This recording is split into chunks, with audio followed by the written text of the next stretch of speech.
Good morning बच्चों। कल हमने पढ़ा था प्रबंध और परिचय, उसकी कुछ विशेषताएं हम पढ़ रहे थे। आज उन्हीं विशेषताओं में आगे हम पढ़ेंगे प्रबंध की अन्य विशेषताएं क्या हैं। देखिए, जैसे कि हम पहले विशेषताओं में पढ़ चुके हैं कि प्रबंध की कौन कौन सी विशेषताएं पढ़ी थी आपने। वे सार्वभौमिक है, सृजनात्मक है, कला विज्ञान है, ये सब इसके बारे में आप पढ़ चुके हैं। नेक्स्ट आगे जो हम बात करें, प्रबंध जो है कुछ सामान्य उसके सिद्धांत होते हैं। यानी ये जो सिद्धांत हैं ऐसे सिद्धांत हैं जो कि कुछ शिक्षाविदों के द्वारा या ऐसे लोग जो कि प्रबंध मतलब कहें कि अनुभवी हैं, जिन्होंने प्रबंध संबंधी कार्य किया है, या हमारे प्रबंध के जो विद्वान हुए हैं उनके द्वारा दिए गए हैं सिद्धांत। तो उन सब ने कैसे ये सिद्धांत दिए, उन्होंने अपने अनुभवों के आधार पर, शोध के आधार पर इन सिद्धांतों का प्रतिपादन किया और आज के दौर में इन सिद्धांतों का उपयोग करके प्रबंधक प्रबंध संबंधी कार्य करते हैं। तो इसमें एक जो पहली विशेषता आई वो है प्रबंध के सामान्य सिद्धांत होते हैं, उन सिद्धांतों पर ही प्रबंधक अपना कार्य करता है। नेक्स्ट आती है विशेषता, प्रबंध में नेतृत्व करने की क्षमता होनी आवश्यक है। यानी जो प्रबंध का जो कार्य है उसको करने के लिए प्रबंधक में नेतृत्व करने की क्षमता होनी चाहिए। अगर उसमें नेतृत्व करने की क्षमता नहीं है तो वो प्रबंध संबंधी कार्य नहीं कर सकता है। क्यों नहीं कर सकता है? क्योंकि प्रबंधक को उसके अधीन जो उसके कर्मचारी कार्य करते हैं, उनको नेतृत्व करना होता है, उनको बिना नेतृत्व किए हुए वह कार्य नहीं कर सकता है, क्योंकि उसे निर्णय भी लेना होता है और निर्णयों को पूरा करने के लिए उसे नेतृत्व करना पड़ता है, उनको समय समय पर जानकारी देनी पड़ती है, उनसे काम करवाना होता है, इसलिए उसके अंदर नेतृत्व करने की क्षमता होनी चाहिए। नेक्स्ट पॉइंट आता है दूसरों से कार्य करवाने हेतु अपने अधिकारों को सौंपना। प्रबंधक क्या काम करता है? प्रबंधक अपने अधिकार अपने अधीनस्थों को सौंपता है। इसका अभिप्राय ये हुआ कि वो सारे कार्य जो कि उसको करने हैं, जिन उद्देश्यों के लिए उसने एक संस्था की स्थापना की है, उन सारे उद्देश्यों को पूरा करने के लिए वो सारे के सारे कार्यों को स्वयं तो नहीं कर सकता है। कि तो अकेले जब नहीं कर सकता है तो क्या करता है, अपने अधीन कुछ लोगों को नियुक्त करता है। वो लोग कौन होते हैं जिनको नियुक्त करता है? वे कर्मचारी होते हैं। इन कर्मचारियों को क्या करता है, अपने अधिकारों में से कुछ अधिकार देता है, अधिकारों के साथ साथ दायित्व देता है। या जो कार्य मतलब जो उसने दायित्व सौंपे हैं वो उनकी कुशलता के अनुरूप होते हैं, उनकी योग्यता के अनुरूप होते हैं। उन दायित्वों को पूरा करने के लिए वह अधिकार देता है। उन अधिकारों के आधार पर कर्मचारी अपने दायित्वों को पूरा करते हैं। इसी तरह से जो कर्मचारी होते हैं वो भी अपने अधीन अगर कर्मचारी हैं तो उनको कुछ दायित्व सौंप करके साथ में अधिकार सौंपते हैं। इस तरह से यहाँ एक चेन बन जाती है। जो अधिकारी है वो अपने अधीनस्थ को कुछ दायित्व सौंपता है और अधिकार देता है। इसी तरह से उनके अधीन जो कर्मचारी हैं वो अपने अधिकारों में से अधिकार अपने अधीनस्थों को देते हैं। तो इस तरह से चेन के रूप में कुछ अपने अधिकार दिए जाते हैं और कुछ दायित्व दिए जाते हैं। इस तरह से एक प्रबंध संबंधी कार्यों को निष्पादित किया जाता है। नेक्स्ट विशेषता आती है प्रबंधक प्रबंध के कार्य निर्णय के द्वारा करता है। यानी कि कहने का अभिप्राय हो गया कि जो प्रबंधक है वो जब भी प्रबंध का कार्य करता है तो प्रबंध संबंधी कार्य के लिए उसको समय समय पर क्या जरूरत होती है, निर्णय लेने की जरूरत होती है। बिना निर्णय लिए वो कार्य नहीं कर सकता है। तो निर्णय लेता है और प्रबंध संबंधी कार्य करता है। इन्हीं निर्णयों को वो सौंपता है, किसको? अपने कर्मचारियों को सौंपता है और कर्मचारी उसके बताए निर्देश के अनुसार, मार्गदर्शन के अनुसार कार्य करते हैं। तो बिना मतलब निर्णय लिए प्रबंधक भी प्रबंध संबंधी कार्य नहीं कर सकता है।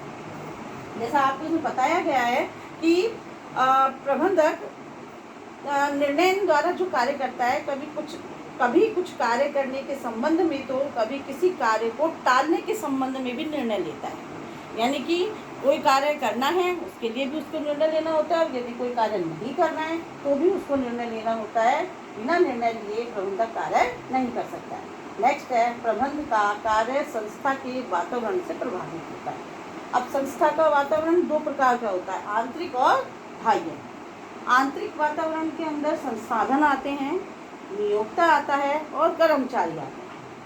बाह्य वातावरण में दूसरे लोग, जैसे राजनीतिक वातावरण, आर्थिक वातावरण, है ना, इस तरह के वातावरण उसमें शामिल होते हैं। ये सभी जो है बाह्य वातावरण और आंतरिक वातावरण, ये प्रबंध के कार्यों को प्रभावित करते हैं। तो प्रबंध का कार्य इन आंतरिक और बाह्य वातावरण को प्रभावित करता है। वो कैसे प्रभावित करता है कि जो प्रबंधक के द्वारा प्रबंध संबंधी कार्य किया जाता है, उस कार्य से जो भी परिवर्तन आता है, उस परिवर्तन से उसका आंतरिक और बाह्य वातावरण प्रभावित होता है। इसी तरह से जो बाह्य वातावरण में परिवर्तन आएंगे या आंतरिक वातावरण में परिवर्तन आएंगे, उनसे प्रबंध का कार्य प्रभावित होता है। तो दोनों एक दूसरे से प्रभावित होते हैं। नेक्स्ट विशेषता आती है प्रबंध संस्था के मानवीय प्रयास व भौतिक संसाधनों के समन्वय की प्रक्रिया है।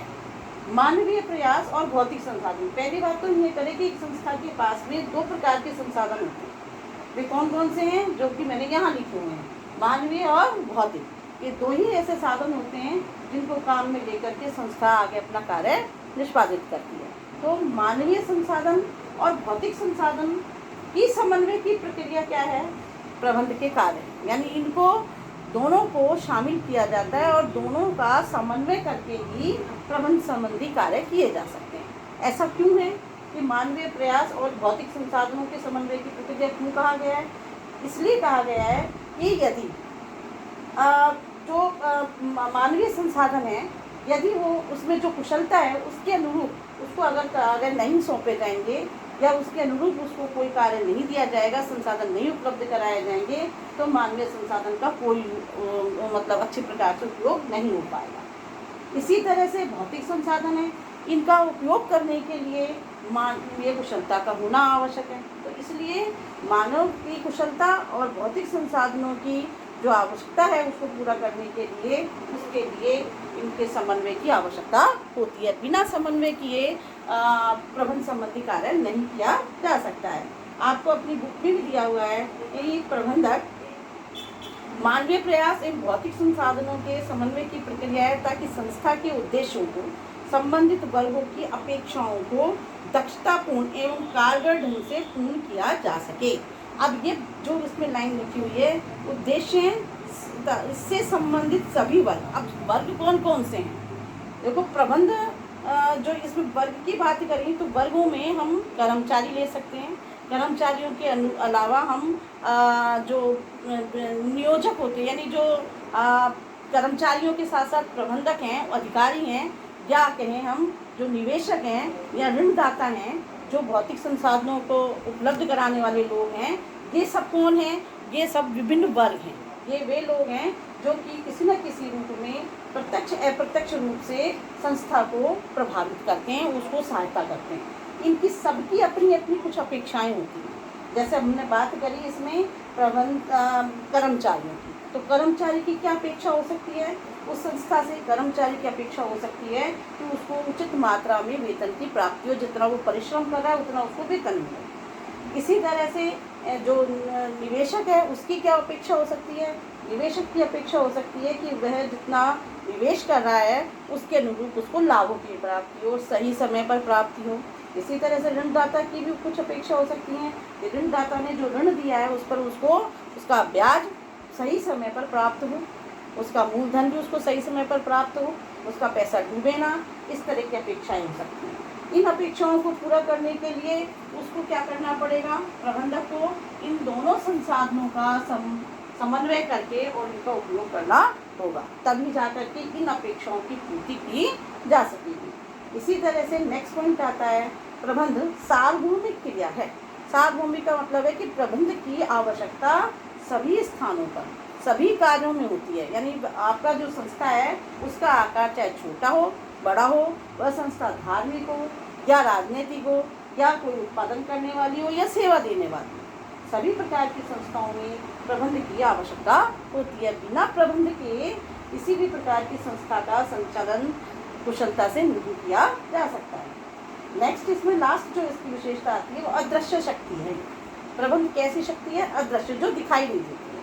न तो उसको देखा जा सकता है, न उसको छुआ जा सकता है, लेकिन उसके परिणामों से उसको महसूस किया जा सकता है। अब परिणामों की हम बात करेंगे, अगर परिणाम अच्छे आते हैं, यानी कोई संस्था सफलता की ओर अग्रसर होती है, तो यही कहा जाता है कि संस्था का प्रबंध बहुत अच्छा है, इसलिए संस्था सफलता की ओर अग्रसर हो रही है। इसी तरह अगर संस्था असफलता की ओर अग्रसर होती है तो उसके आधार पर ये कहा जाता है कि संस्था का जो प्रबंध है वो अच्छा नहीं है, इसलिए असफलता प्राप्त कर रही है। तो जो उसके परिणाम हैं वो परिणाम ही ये बताते हैं कि प्रबंध अच्छा है या बुरा है।